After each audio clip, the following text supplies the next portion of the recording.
हमारी एलजी प्रशासन से अपील है, प्लीज़ एलजी साहब अगर आप हमारी बात सुन रहे हो, 9,000 से घर चलाना बहुत मुश्किल है। और भारतीय जनता पार्टी उससे घबरा करके केंद्र में गई और उन्होंने पोस्टपोन करवा दी। म्युनिसिपल कॉर्पोरेशन डिस्ट्रिक्ट तक जाएगा, हर वार्ड तक, हर कॉन्स्टिट्यूंसी में जाएगा। अगर ये सरकार हमारे साथ इंसाफ नहीं करेगी तो इस सरकार को सत्ता से बाहर जाना पड़ेगा, क्योंकि इन्होंने उसे लेके धोखा किया है। इस सरकार को इसका खमियाजा जो है वो भुगतना पड़ेगा। हमारा घर का खर्चा चलाना बहुत मुश्किल है। हमारी एलजी प्रशासन से अपील है, प्लीज़ एलजी साहब अगर आप हमारी बात सुन रहे हो, 9,000 से घर चलाना बहुत मुश्किल है। बाकी जो इधर की लीडरशिप है भाजपा की, जो सीनियर लीडर है हमारी, उनसे भी हाथ जोड़कर अपील है कि जल्द से जल्द सारे इकट्ठे हो जाओ। इकट्ठे होके आप भी एक बार बाहर निकलो, एलजी साहब के पास जाओ, उनको बताइए कि डेली वेजर बहुत ही मुश्किल की हालात में है।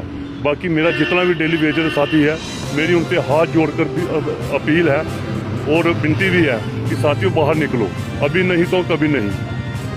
तो रवि जी, आखिरी सवाल रहेगा आपसे। 516 दिन हो गए हैं, क्या लगातार प्रदर्शन चलेगा या फिर इसका उग्र प्रदर्शन भी जो है देखने को मिलेगा? बिल्कुल उग्र प्रदर्शन भी आपको देखने को मिलेगा और इफेक्टिव प्रदर्शन होगा।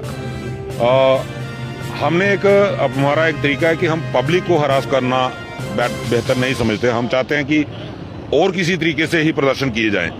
तो पिछले दिनों आपने देखा होगा कि हमने जब इलेक्शन के मोड में सरकार आई थी, म्युनिसिपल इलेक्शन का शिगुफा छोड़ा गया था, तो हमने शपथ का एक सिलसिला शुरू किया था।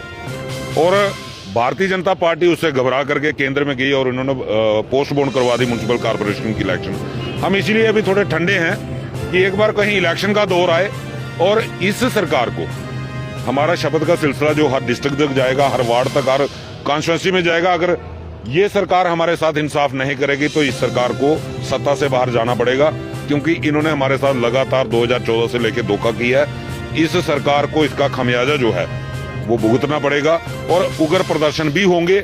और हमारी अब सीधी सीधी जो लड़ाई होगी वो भारतीय जनता पार्टी के साथ होगी। और मैं आज स्पष्ट कह देना चाहता हूँ, ये भारतीय जनता पार्टी को तय करना है कि 60,000 परिवारों को अपने साथ जोड़े रखना है या अपने खिलाफ खड़े करना है। ये तय भारतीय जनता पार्टी करे, क्योंकि अब हमने प्रदर्शन भी कर लिए, पुल भी बंद कर लिए, सड़कें भी बंद कर ली, लाठीचार्ज भी सह लिया।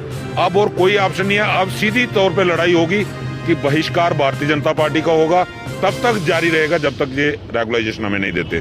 आपसे ये सवाल करेंगे हम, ब्लैक झंडे जो है, काला झंडा जो है आपने दिखा दिया, चाहे वो होम मिनिस्टर अमित शाह जी आए हों, चाहे फिर कोई रैली हो भारतीय जनता पार्टी की। अब क्या लगता है कि क्यों भाजपा सरकार जो है कदम नहीं उठा रही? क्या इलेक्शन का वेट किया जा रहा है कि जब इलेक्शन हो गए तब कहीं ना कहीं डेली वेजेस की बात को सुना जाएगा? देखो, जैसे आपने कहा कि काले झंडे जहाँ हमने बहिष्कार किया बीजेपी का, तो उसका मुख्य कारण ये है कि जब भी 14 में बीजेपी यहाँ इलेक्शन हो रही थी, चाहे वो एमपी की थी जहाँ एमएलए की, इन्होंने 2 ही मुद्दे पे इलेक्शन लड़ी है।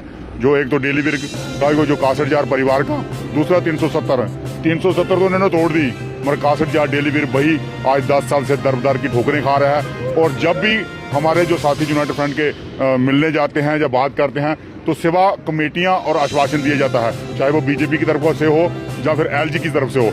एलजी साहब खुद कहते हैं कि इनका मसला इस लास्ट तक इनका मसला हल हो जाएगा, मगर वो भी आज 4-5 महीने 6 महीने के लगभग हो गया, मगर अभी तक वो मसला हमारा वहीं का वहीं रहा।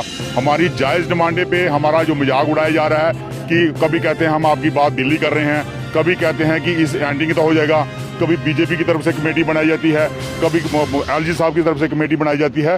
ये जो आश्वासन हमें झूठे दिए जा रहे हैं, इसका आश्वासन का जो इनको भुगतना पड़ेगा वो इलेक्शन के दौरान ही होगा, क्योंकि 61,000 डेली वेयर आज फिर तैयार है या अपने हक के लिए वो बीजेपी को सीधा टारगेट करेगा। क्योंकि जहां भी बीजेपी की रैली होगी, चाहे वो बाढ़ की इलेक्शन होगी या पंचायत की इलेक्शन होगी या फिर इनकी एमपी की इलेक्शन होगी, डेली वेयर खड़ा है इनको जवाब देने के लिए। और जहां रैली होगी वहां भी मुझे भी झंडे लेकर मुर्दाबाद के नारे लगाने के लिए तैयार है। जय हिंद, जय भारत। कुछ जो आपके साथी हैं रिटायर भी हो गए हैं, कुछ की जो है वो मृत्यु भी हो गई है, तो क्या लगता है कि जो मृत्यु हुई है या जो रिटायर हुए हैं वो बेचारे, क्या उनको कुछ मिलेगा सरकार की तरफ से या पेंशन या कोई स्कीम?